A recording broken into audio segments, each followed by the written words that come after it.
सुंदरपुर गांव में कड़ाके की ठंड पड़ रही थी। कोहरे की चादर ने पूरे गांव को ढक रखा था। लेकिन इस ठंड में भी दो जगहें ऐसी थीं जहां आग जल रही थी।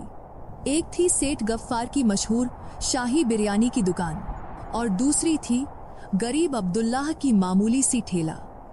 दोनों बिरयानी बेचते थे, लेकिन दोनों की नीयत में जमीन आसमान का फर्क था। अरे ओ छोटू, हाथ जल्दी चला, ग्राहकों की भीड़ आने वाली है। देख नहीं रहा ठंड कितनी है। आज तो लोग टूट पड़ेंगे मेरी बिरयानी पर। और सुन, वो खास मसाला केमिकल डाला कि नहीं? जी सेठ जी, वो डाल दिया है, लेकिन सेठ जी उसमें से अजीब सी महक आ रही थी। क्या वो सही है? चुप कर, तू मुझे सिखाएगा? वो महक ही तो जादू है। बासी चावल भी ऐसा महकेगा जैसे अभी खेत से आया हो। हमें पैसा कमाना है, समझी? ग्राहक को स्वाद चाहिए, सेहत नहीं। चुपचाप काम कर। गफ्फार के लिए दौलत ही उसका धर्म था। उसे इस बात से कोई फर्क नहीं पड़ता था कि उसकी मिलावट लोगों के पेट में जहर घोल रही है। वहीं दूसरी तरफ सड़क के उस पार अब्दुल्लाह अपनी छोटी सी ठेली सजा रहा था। बिस्मिल्लाहिर्रहमानिर्रहीम। या अल्लाह, आज की रोजी में बरकत अता फरमाना। मेरे पास बड़ी दुकान नहीं, लेकिन मेरी नीयत साफ है। जो भी खाए उसे शिफा मिले, बीमारी नहीं। अब्दुल्ला, ये लो तुम्हारा नाश्ता। और सुनो, घर में राशन खत्म होने वाला है। आज अगर अच्छी बिक्री हो जाए तो। फिक्र न कर अमीना, अल्लाह रज़ाक है। वो पत्थर में छुपे कीड़े को भी रिस्क देता है, हमें भूखा नहीं रखेगा। हदीस में आता है कि ईमानदार ताजिर कयामत के दिन नबियों के साथ होगा। मैं थोड़ी कमाई कर लूंगा, लेकिन हराम का एक दाना भी घर नहीं लाऊंगा। वाह, क्या खुशबू आ रही है सेठ जी की दुकान से। आज तो ठंड में यही बिरयानी खाएंगे। अस्सलाम वालेकुम अब्दुल्ला बेटे, बड़ी ठंड है आज। कोई ग्राहक आया कि नहीं? वालेकुम अस्सलाम चचा, अभी तो शुरुआत है। आप बैठिए, मैं आपको थोड़ा गरम शोरबा देता हूँ, ठंड कम हो जाएगी। माशाअल्लाह, क्या स्वाद है बेटे। तेरे हाथ में जादू है और दिल में ईमानदारी। लेकिन अफसोस, आजकल लोग चमक धमक के पीछे भागते हैं। देख, सामने गफ्फार की दुकान पर कैसी भीड़ लगी है। क्यों अब्दुल्ला मियाँ, आज भी मक्खियाँ मार रहे हो? अरे ये ईमानदारी का ढोंग छोड़ो, मेरे जैसा दिमाग लगाओ। देखो, पूरा गांव मेरे कदमों में है और तुम आज भी वही फटे हाल। सेठ जी, रिस्क देने वाला ऊपर वाला है। अगर मेरी किस्मत में है तो मुझे मिलेगा। मुझे कम में सब्र है, लेकिन धोखा देकर महल बनाने का शौक नहीं। बड़ी बड़ी बातें, धोखा, ईमानदारी, ये सब किताबों में अच्छा लगता है। असली दुनिया में जिसके पास पैसा है उसी की इज्जत है। छोटू, इन ग्राहकों को डबल मसाला डाल के दे। सेठ, कल वाली बची हुई बिरयानी भी इसमें मिला दूं? किसी को पता नहीं चलेगा। अरे बिल्कुल, ऊपर से थोड़ा और वो रंग और एसेंस छिड़क दे, सब ताजा लगेगा। मुर्गा मरे या हलाल हो, हमें तो बस माल चाहिए। दोपहर हो गई। गफ्फार की तिजोरी भरती जा रही थी, लेकिन अब्दुल्लाह की पतीली अभी भी खाली हुई थी। इक्का दुक्का लोग ही उसके पास आए थे। ठंड बढ़ रही थी और अब्दुल्लाह के माथे पर चिंता की लकीरें भी। अब्दुल्ला भाई कितने अच्छे हैं, वो कभी झूठ नहीं बोलते। काश मैं उनके पास काम कर पाता। यहाँ तो मुझे हर रोज पाप का भागीदार बनना पड़ता है। या अल्लाह, मुझे माफ कर देना। अभी तक इतना खाना बचा है। अब्दुल्ला, बच्चों को क्या खिलाएंगे? अमीना, मायूस न हो। अल्लाह अपने बंदों को आजमाता है। हो सकता है इस सब्र का फल हमें ऐसी जगह से मिले जहां से हमने सोचा भी ना हो। हम ये खाना गरीबों में बांट देंगे। बासी रखकर कल बेचने से तो बेहतर है। अल्लाह कोई ना कोई रास्ता जरूर निकालेगा। रात का अंधेरा छाने लगा था।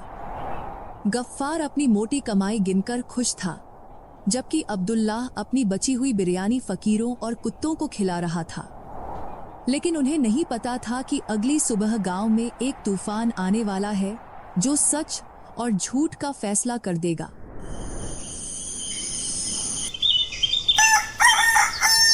अगली सुबह सूरज तो रोज की तरह निकला, लेकिन सुंदरपुरा गांव के लिए यह सुबह सामान्य नहीं थी। कल रात की वो शाही बिरयानी अब अपना रंग दिखा रही थी। जहां एक तरफ अब्दुल्लाह अपनी दुकान सजा रहा था, वहीं दूसरी तरफ गांव के दवाखाने पर भीड़ जमा होने लगी थी। ओई माँ, पेट में जैसे आग लगी है। डॉक्टर साहब कुछ कीजिए, कल रात से उल्टियां रुक ही नहीं रही हैं। अरे सलीम, तूने कल क्या खाया था? मैं देख रहा हूँ कि गांव के 10-12 लोग इसी हालत में हैं। सब पेट दर्द और उल्टी की शिकायत कर रहे हैं। बात आग की तरह पूरे बाजार में फैल गई। शक की सुई गफ्फार की तरफ घूम रही थी। लोग गुस्से में उसकी दुकान की तरफ बढ़े। क्या हुआ? सुबह सुबह मेरी दुकान पर ये भीड़ क्यों? क्या आज सारा गांव मेरी बिरयानी खरीदने आया है? मजाक मत उड़ाओ सेठ, तुम्हारी बिरयानी खाकर हम सब बीमार पड़ गए हैं। तुमने क्या मिलाया था उसमें? जहर खिला दिया क्या हमें? जुबान संभाल के बात कर सलीम। मेरी बिरयानी शाही है, इसमें महंगे मसाले डलते हैं। तुम गरीबों का पेट ही खराब है, हजम नहीं कर पाए होंगे मेरा घी और मसाले। और वैसे भी ठंड कितनी है, ठंड लग गई होगी सबको। मुझ पर इल्जाम लगाया तो पुलिस बुला लूंगा। हाँ हाँ भाई, सेठ जी सही कह रहे हैं। मैंने भी तो खाई थी, मुझे तो कुछ नहीं हुआ। ये सब सर्दी का प्रकोप है। सेठ जी की कामयाबी से जलते हो तुम सब। अस्तगफिरुल्लाह, अल्लाह माफ करे। गफ्फार भाई अपनी गलती मानने की बजाय लोगों को डरा रहे हैं। झूठ की उम्र लंबी नहीं होती। या अल्लाह इन बीमार लोगों को शिफा दे।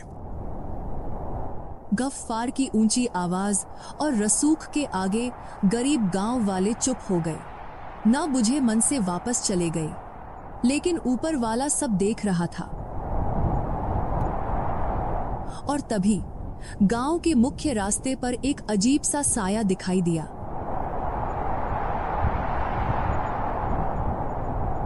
अल्लाह के नाम पर कोई भूखे को खाना खिला दे, 2 दिन से दाना नहीं गया पेट में। सेठ जी, एक फकीर आ रहा है, भगा दूं क्या? रहने दे, तमाशा मत कर। बस दुकान के पास फटकने मत देना, ग्राहकों को बदबू आएगी। बाबा, बहुत खुशबू आ रही है तुम्हारी हांडी से। थोड़ा सा चावल दे दो, अल्लाह तुम्हारी तिजोरियां भर देगा। चल हट यहाँ से। तिजोरी भरने की दुआ मुझे मत दे, वो पहले से भरी है। फोकट का खाना चाहिए। यहाँ एक प्लेट 100 रुपए की है। पैसे हैं तो बोल, वरना रास्ता नाप। मेरी दुकान भिखारियों के लिए नहीं है। गुरूर मत कर ए इंसान, मिट्टी का जिस्म है, मिट्टी में मिल जाएगा। साथ तेरे सिर्फ तेरा अमल जाएगा। याद रख, पेट की आग रोटी से बुझती है, लेकिन लालच की आग इंसान को राख कर देती है। ज्यादा फलसफा मत झाड़। छोटू, पानी डाल इस पर, भगा इसे यहाँ से। गफ्फार ने जिसे दुत्कार दिया, वो अब सड़क पार करके अब्दुल्लाह की ठेली की तरफ बढ़ा। अब्दुल्लाह की दुकान खाली थी, पतीला आधा भरा था और वो उदास बैठा तस्बीह माला पढ़ रहा था। बेटा, क्या एक गरीब को थोड़ा खाना मिलेगा अल्लाह के नाम पर? अरे बाबा, आप खड़े क्यों हैं? आइए यहाँ बैठिए। अहलन व सहलन, आपका स्वागत है। आप अल्लाह के मेहमान हैं। लेकिन बेटा, मेरे पास पैसे नहीं हैं। बाबा, रिस्क देने वाला अल्लाह है। मैं कौन होता हूँ आपसे पैसे मांगने वाला? आज मेरी बिक्री नहीं हुई, शायद अल्लाह ने ये खाना आपके लिए ही बचा रखा था। बाबा, ये लीजिए पानी। गरम बिरयानी खाइए, ठंड उतर जाएगी। माशाअल्लाह, खाने में स्वाद तो है ही, पर उससे ज्यादा मिठास तुम्हारी मोहब्बत में है। बेटा, तुम परेशान लग रहे हो। क्या बताऊं बाबा, मेहनत पूरी करता हूँ, सामग्री भी ताज़ा लाता हूँ, लेकिन ग्राहक उस चमक धमक वाली दुकान पर ही जाते हैं। कभी कभी हिम्मत टूटने लगती है कि क्या ईमानदारी का रास्ता सही है। बेटा, सोना आग में तपकर ही कुंदन बनता है। अल्लाह अपने प्यारे बंदों का इम्तिहान लेता है। सब्र कर, इन्ना लल्लाह मास साबिरीन। बेशक अल्लाह सब्र करने वालों के साथ है। वो सामने वाली दुकान की भीड़ देख रहे हो? वो भीड़ नहीं, वो बर्बादी का सैलाब है। बहुत जल्द हक और बातिल, यानी सच और झूठ का फैसला होगा। फकीर ने भर पेट खाना खाया और अब्दुल्लाह को ढेर सारी दुआएं दी। जाते जाते उसने अपनी झोली से एक पुराने कागज का टुकड़ा और पेन निकाला, कुछ लिखा और चुपके से अपनी जेब में रख लिया। अब्दुल्लाह ने यह नहीं देखा, लेकिन यह फकीर कोई मामूली मांगने वाला नहीं था। गांव में दहशत फैल रही थी। रात होते होते खबर आई कि सरपंच का पोता भी बीमार पड़ गया है। पूरे सुंदरपुरा में मातम जैसा माहौल था। लेकिन सेठ गफ्फार को अपनी गलती सुधारने के बजाय सिर्फ अपनी साख बचाने की चिंता थी। अरे ओ बशीर, जल्दी कर, वो नीली बोतलें और रसायनों के डिब्बे पीछे के कुएं में फेंक दे। अगर कोई जांच करने आया तो हम फंस जाएंगे। सेठ जी, सरपंच का पोता भी अस्पताल में है। अगर उसे कुछ हो गया तो गांव वाले हमें जिंदा नहीं छोड़ेंगे। हमें दुकान बंद कर देनी चाहिए। दुकान बंद की तो लोगों का शक यकीन में बदल जाएगा। हम कल और जोर शोर से दुकान खोलेंगे। और सुन, सारा इल्जाम उस अब्दुल्ला पर डालना है। कहना कि उसने ही पानी में कुछ मिलाया होगा। जहां एक तरफ गुनाह के सबूत मिटाए जा रहे थे, वहीं दूसरी तरफ अब्दुल्ला अपने घर में परेशान था। उसकी ईमानदारी उसे चुप रहने की इजाजत नहीं दे रही थी। क्या सोच रहे हैं आप? कल से आप बहुत खामोश हैं। अमीना, गांव के लोग बीमार हो रहे हैं। मेरा दिल गवाही दे रहा है कि ये सब उस मिलावटी खाने का नतीजा है। हदीस में है कि धोखा देने वाला हम में से नहीं है। मुझे गांव वालों को आगाह करना होगा, चाहे गफ्फार मुझसे कितना ही नाराज क्यों ना हो जाए। लेकिन वो बहुत ताकतवर इंसान है, वो आपको नुकसान पहुंचा सकता है।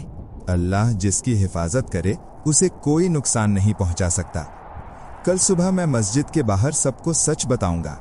अगली सुबह गांव में एक सरकारी जीप दाखिल होती है। लोग हैरान थे क्योंकि उनके गांव में सरकारी अफसर कम ही आते थे। जीप से वही फकीर बाबा उतरे, लेकिन इस बार उनके बदन पर साफ सुथरी वर्दी थी।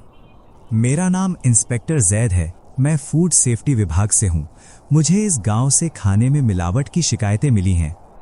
अरे, ये तो वही बाबा है जिन्हें कल सेठ जी ने दुत्कारा था और अब्दुल्ला भाई ने खाना खिलाया था। अरे साहब, आइए आइए। अब कल आए थे तो पहचान नहीं सका, थोड़ा मजाक हो गया था। चलिए मेरी दुकान पर चाय नाश्ता कीजिए। चाय बाद में पियेंगे सेठ जी, पहले आपके मसालों और चावलों का मुआयना होगा और आपकी दुकान के पीछे जो कुआं है उसकी भी तलाशी ली जाएगी। साहब, कुआं वहां तो कुछ नहीं है। आप बेमतलब परेशान हो रहे हैं, सब ताजा है यहाँ। अब्दुल्ला, तुम यहाँ आओ। मैंने कल तुम्हारा खाना खाया था। जी साहब, मेरा खाना सादा है, लेकिन इसमें कोई मिलावट नहीं है। अल्लाह मेरा गवाह है। देखें सब, कल जब मैं एक फकीर बनकर आया तो इस आदमी ने मुझे इज्जत दी और साफ सुथरा खाना खिलाया, और उस सेठ ने घमंड दिखाया। लेकिन कानून सिर्फ भावनाओं पर नहीं, सबूतों पर चलता है। साहब, मुझे छोड़ दो। मुझे सेठ ने कहा था ये बोतलें फेंकने को। मैं तो सिर्फ नौकर हूँ। झूठ बोल रहा है ये सब अब्दुल्ला की साजिश है। इसने मुझे फंसाया है। सच अब सबके सामने आ रहा था। गांव वालों का गुस्सा 7वें आसमान पर था।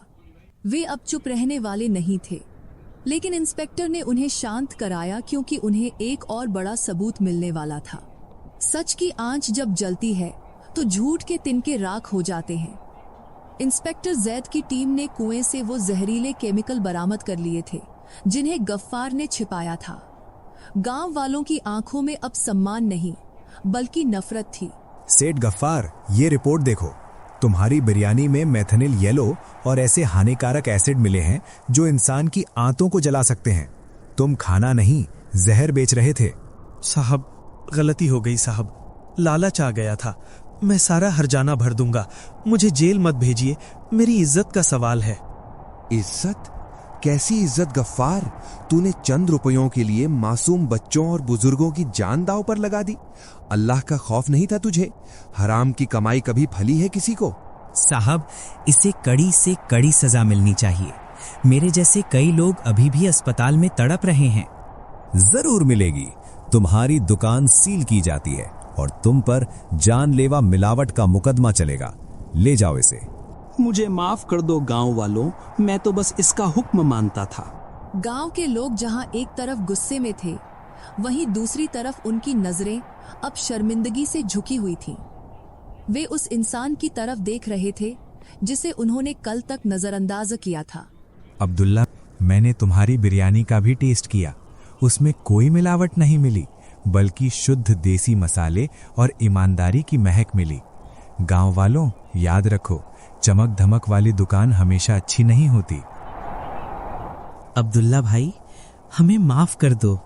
हम तुम्हारी सादगी को तुम्हारी कमजोरी समझ बैठे।